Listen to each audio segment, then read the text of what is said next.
په ژوند کې د بریا لپاره لوړو موقعیتونو ته د رسیدو لپاره یوه ښه لاره دا ده چې تاسې په مشخصو اهدافو تمرکز وکئ او په هغه مشخصو اهدافو باندې کار وکئ او ځان پکې ورسوئ.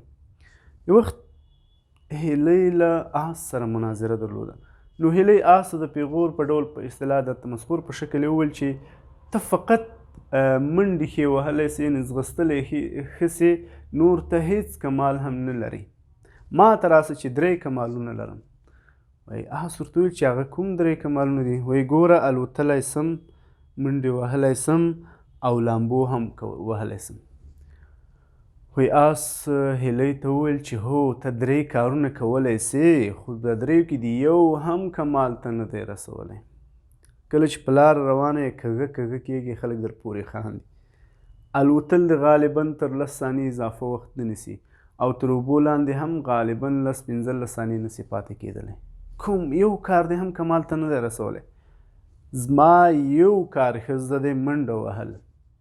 څوک نه دی چې راسره وځغلي. بریان ټریسي وایي چې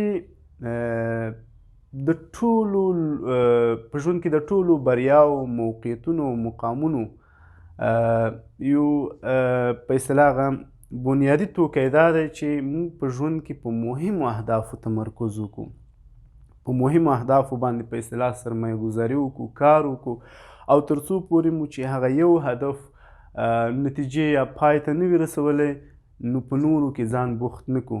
پښتنو له ډېره پخوا متل کړی چې وایي هېڅکله 100 سرونه مه خوشتوئ.